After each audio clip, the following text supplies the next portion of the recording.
Laissez-moi introduire un nouveau principe de lecture pour les chapitres qui viennent. On dit parfois des chapitres que nous sommes en train de lire, le Code de l'Alliance dans le livre du Deutéronome, chapitre 12-26, que c'est comme un long exposé plus minutieux du Décalogue. Le Décalogue, Moïse l'a déjà donné dans le Deutéronome au chapitre 5.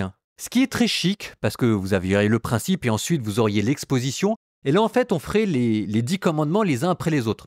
Donc là, d'après les spécialistes, on a déjà fait les 2 premiers commandements. Tu n'auras pas d'autre Dieu devant ma face, l'unicité du temple, et puis aussi tu ne feras pas d'image taillée. Ça, c'est l'interdiction d'avoir des cultes païens. Et là, on serait dans le 3e commandement. Tu ne prononceras pas le nom du Seigneur ton Dieu en vain. Et on va voir qu'il va être question là de faux prophètes et des illusions qu'il peut y avoir dans la pratique de la religion entre vrai culte et faux culte. Deutéronome chapitre 13.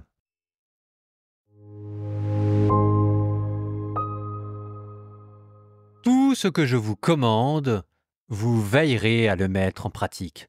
Tu n'y ajouteras rien, tu n'en retrancheras rien. S'il surgit au milieu de toi un prophète ou un faiseur de songes qui te propose un signe ou un prodige, même s'il se réalise le signe ou le prodige qu'il t'a annoncé en disant « Allons à la suite d'autres dieux que tu ne connais pas et servons-les », tu n'écouteras pas les paroles de ce prophète ou de ce faiseur de songes. En effet, le Seigneur votre Dieu vous met à l'épreuve. Il veut savoir si vous aimez vraiment le Seigneur votre Dieu de tout votre cœur et de toute votre âme. C'est le Seigneur votre Dieu que vous devez suivre, c'est lui que vous craindrez. Ses commandements, vous les garderez, sa voix, vous l'écouterez. C'est lui que vous servirez, c'est à lui que vous vous attacherez. Quant à ce prophète ou ce faiseur de songes, il sera mis à mort. Car il a prêché la révolte contre le Seigneur votre Dieu, lui qui vous a fait sortir du pays d'Égypte et qui t'a racheté de la maison d'esclavage. Cet homme voulait t'égarer, loin du chemin que le Seigneur ton Dieu t'a ordonné de suivre, et tu ôteras le mal du milieu de toi. Si c'est ton frère, fils de ta mère, ton fils ou ta fille, ta femme bien-aimée, ou l'ami qui est un autre toi-même, qui cherche en secret à te séduire en disant « Allons servir d'autres dieux », des dieux que ni tes pères ni toi ne connaissiez, ces dieux des peuples proches ou éloignés de toi d'une extrémité de la terre à l'autre, tu ne l'approuveras pas, tu ne l'écouteras pas, tu ne porteras pas sur lui un regard de pitié, tu ne l'épargneras pas, tu ne l'excuseras pas. Bien plus, tu devras le tuer.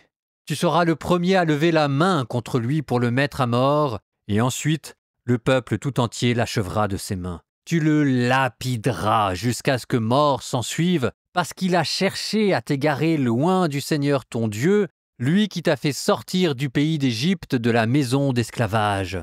Tout Israël l'apprendra, et tu seras saisi de crainte. Alors, on cessera de commettre ce genre de mal au milieu de toi. Si tu entends dire que, dans l'une des villes que le Seigneur ton Dieu te donne pour y habiter, des hommes, des mécréants sortis du milieu de toi ont égaré les habitants de leur ville en disant « Allons servir d'autres dieux », des dieux que vous ne connaissez pas, tu t'informeras, tu feras une enquête, tu interrogeras avec soin si c'est vrai, si le fait est établi. Si une telle abomination a été commise au milieu de toi, tu devras passer au fil de l'épée les habitants de cette ville.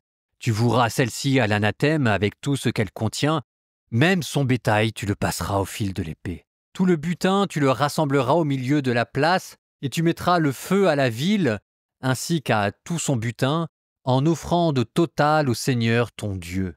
Cette ville deviendra pour toujours une ruine. Elle ne sera plus rebâtie. Ta main ne gardera rien de cet anathème, afin que le Seigneur revienne de l'ardeur de sa colère, qu'il te montre sa tendresse, te fasse miséricorde, et qu'il te multiplie comme il l'a juré à tes pères.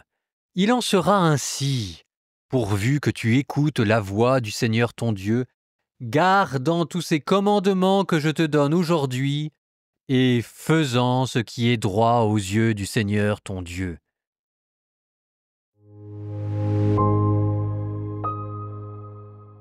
on sent que l'installation du peuple hébreu dans la nouvelle terre va quand même perdurer avec une certaine promiscuité des différents cultes. On comprend qu'il fallait, de la part de Moïse, appeler à l'anathème, à la destruction et surtout faire attention, ne pas se marier avec n'importe qui, etc.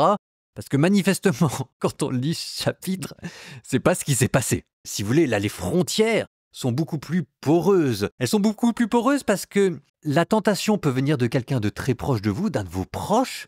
Il peut y avoir des faux prophètes. Et là, même, c'est Dieu, c'est présenté comme une épreuve qui peut venir de Dieu. Là, le verset 4 est ici quand même assez étonnant. En effet, c'est le Seigneur votre Dieu qui vous met à l'épreuve. Il veut savoir si vous aimez vraiment le Seigneur votre Dieu de tout votre cœur et de toute votre âme. C'est d'une certaine manière ce que les Hébreux ont vécu dans le désert où Dieu testait leur fidélité. C'est maintenant ce qui va se passer en Israël avec la tentation des autres cultes et des idoles païennes. Ce sera la nouvelle manière que Dieu va utiliser pour tester la fidélité de son peuple. Et c'est pas dit que ce soit plus facile à résister. Donc là, par exemple, on vous dit qu'il peut y avoir des faux prophètes.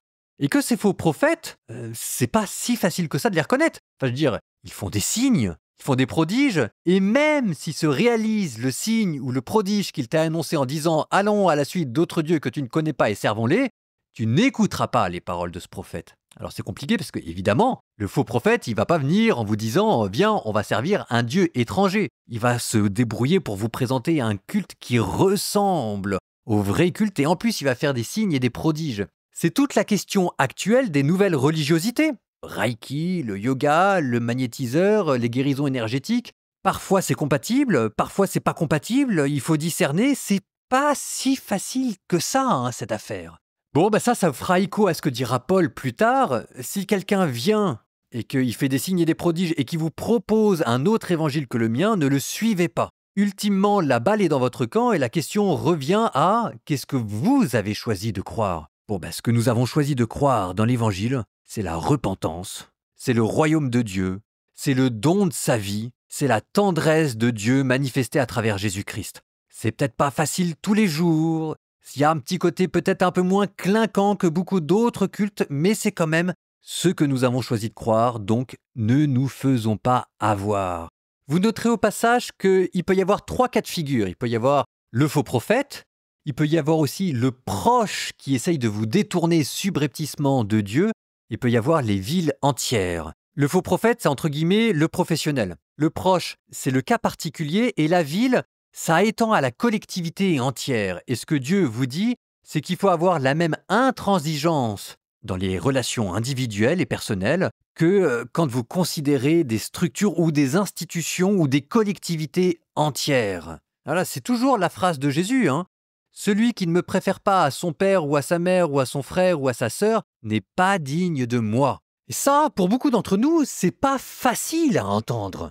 Et c'est bien qu'il soit mis là dans le Deutéronome pour vous rappeler que c'est un commandement. Et ici, le fait que ce soit un commandement n'est pas là pour vous juger, il est là pour vous encourager à essayer d'être ferme dans vos décisions.